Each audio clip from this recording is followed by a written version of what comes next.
Саламатсыңдар ма балалар? Бүгін 4-ші сабақ шеруге шығамыз. Алдымен балалар каналға тіркеліп, лайк басып, комментарий жазуды ұмытпайық. Олай болса, жаңа сабағымызды бастаймыз. Шеруге шығамыз.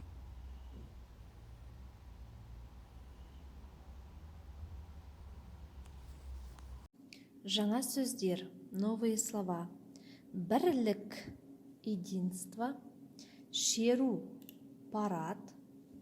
Алаң, площадь. Өмір сүру, жить.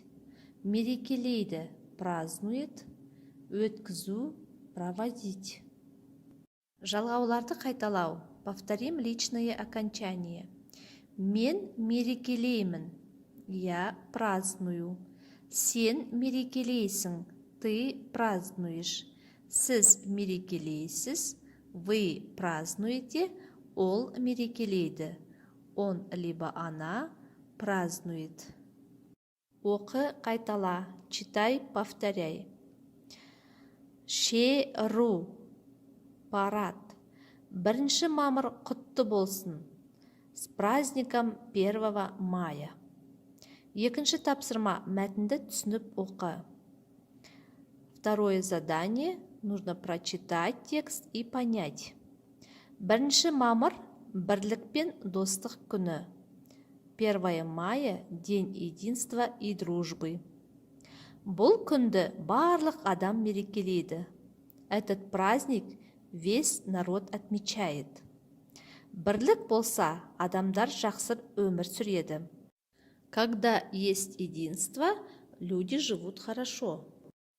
Мерекеде алаңда шеру өткізеді.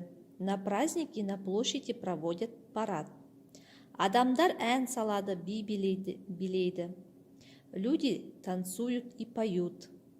Адамдар бір-біріне 1 мамыр құтты болсын, бірлік күні құтты болсын дейді. Люди друг другу говорят: с праздником 1 мая. Поздравляем с днем единства. Жазылым, письменная работа. 3-ші тапсырма. Көп нүктенің орнына қажетті сөздерді қойып жаз. 3-е задание. Вместо многоточия нужно поставить нужные слова, которые у вас даны. Қажет сөздер, нужные слова. Шеруге, на парад. Мерекелейміз, празднуем. Бірлік, единство. Алаң, площадь. Өтеді, проходит. 1 мамыр, бірлік пен достық күні. То есть 1 мая, день единства и дружбы. Біз бірлік күнін мерекелейміз. Мы празднуем день единства. Мен шеруге барамын. Я пойду на парад. Шеру алаңда өтеді. Парад проходит на площади. Алаң орталықта. Площадь в центре. Айтылым, устная работа. 4-ші тапсырма. Суреттерді пайдаланып, сұраққа жауап бер. 4-е задание. Используя рисунки, ответьте на вопрос. Бірлік мерекесінде халық не істейді? Что люди делают в день единства? Сурет бойынша жауап бересіңіздер. 1-ші суретте на 1-м рисунке мы видим поющего человека. На 2-м рисунке танцующих. На 3-м рисунке мы видим, как парень с девушкой играют в шахматы. Бірлік мерекесінде халық ән айтады, немесе билейді, немесе шахмат ойнайды. Қайсы дұрыс жауап? То есть, какой будет правильный ответ? 5-ші тапсырма, жұптық жұмыс. 5-е задание, парная работа.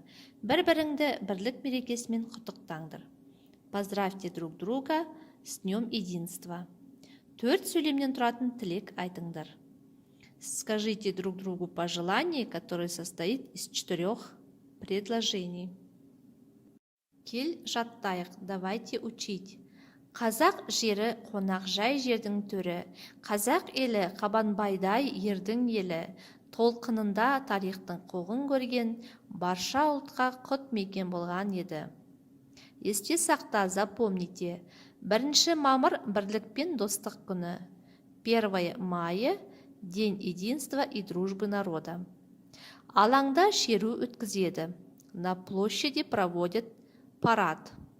Адамдар мерекелейді, люди празднуют. Олар жақсы өмір сүреді. Они живут хорошо. Үйге тапсырма, жаңа сөздерді жаттау, выучить новые слова. Давайте еще раз повторим. Бірлік, единство, шеру, парад, алаң, площадь, өмір сүру, жить, мерекелейді, празднует, өткізу, проводить. Осымен сабағымыз аяқталды. Сау болыңдар.